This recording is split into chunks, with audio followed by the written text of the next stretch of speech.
Dear students, this is Praveen Kumar Agarwal from Management Department. Welcomes you in my today's lecture of business organization. In today's lecture, we will discuss upon the concept of forms of business combination.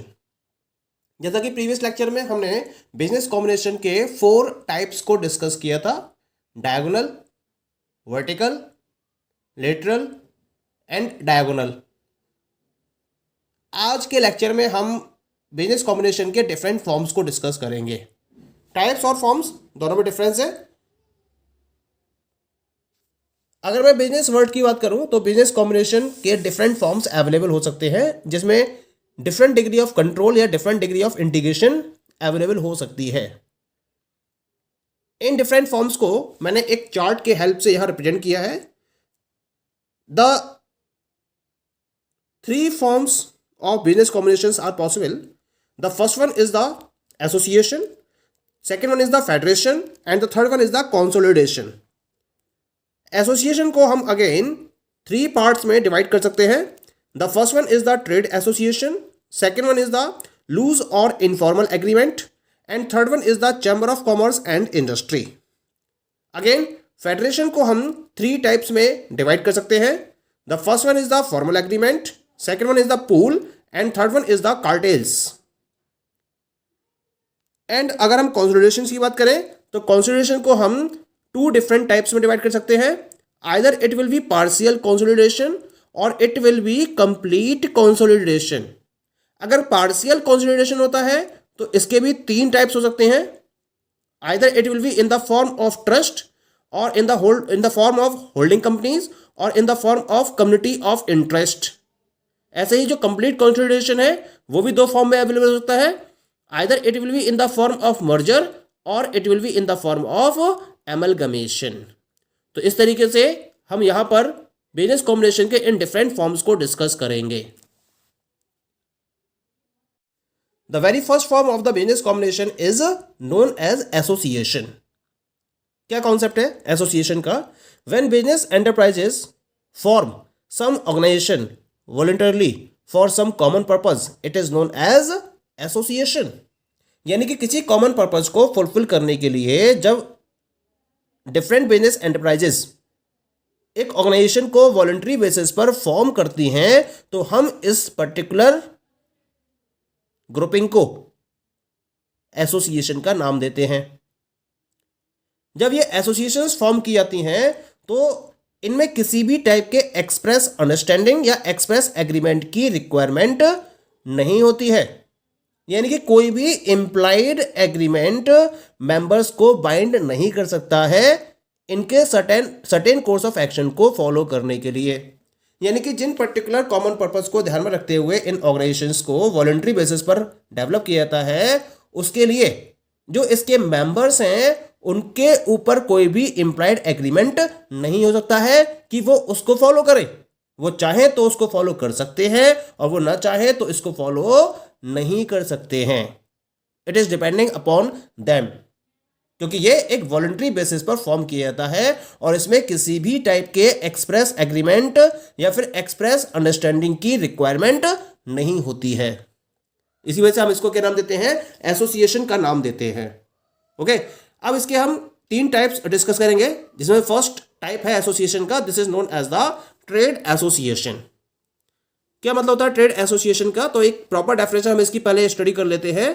A trade association may be defined as a non profit organisation of business competitors for the purpose of one or more economic interest of these in the line of business or of the members in the territory covered.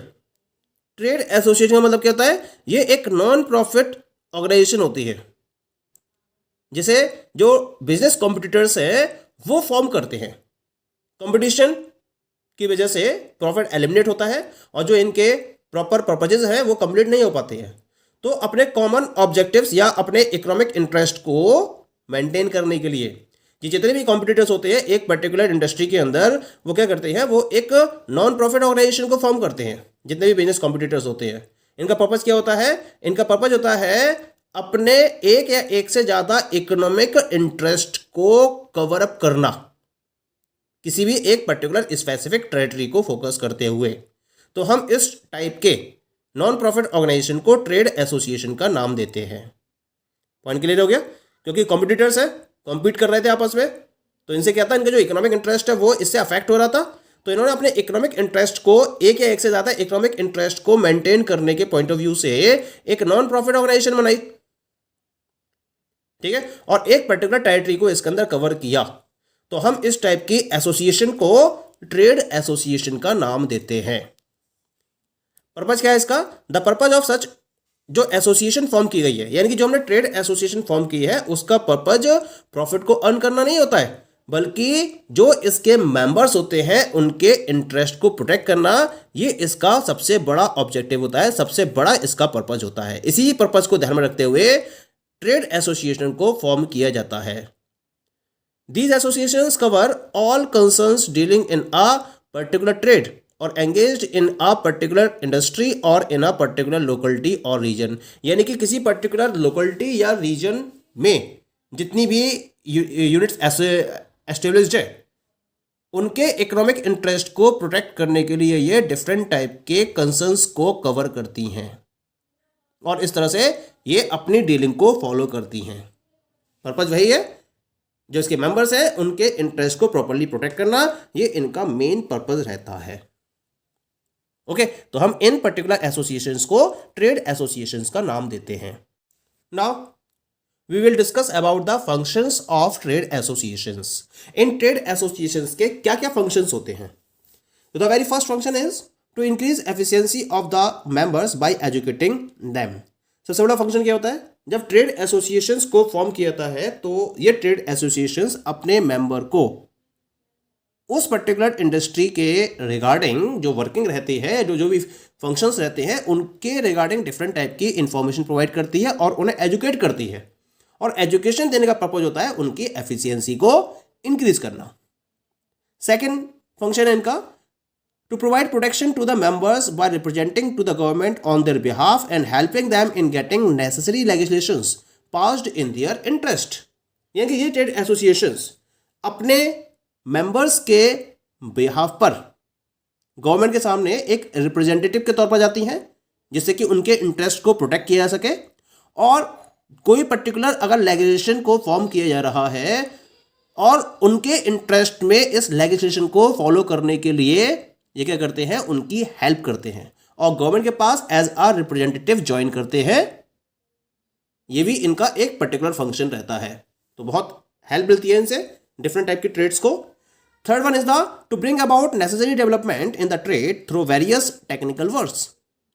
ये जो associations होती हैं ये different type के research works में भी involve हो जाती है और उसके बेसिस पर डिफरेंट टाइप के टेक्निकल वर्क्स को फॉलो करती हैं, और इस टेक्निकल वर्क को फॉलो करते हुए ये सजेशंस प्रोवाइड करती हैं अपने पार्टनर्स को या अपनी फर्म्स को या अपने मेंबर्स को, और उसके बेसिस पर ये इन्हें डेवलपमेंट करने के नेसेसरी सजेशंस भी प्रोवाइड करती हैं।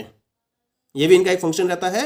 इसके साथ साथ the last function is the to bring about coordination and cooperation among the members and reduce competition among them.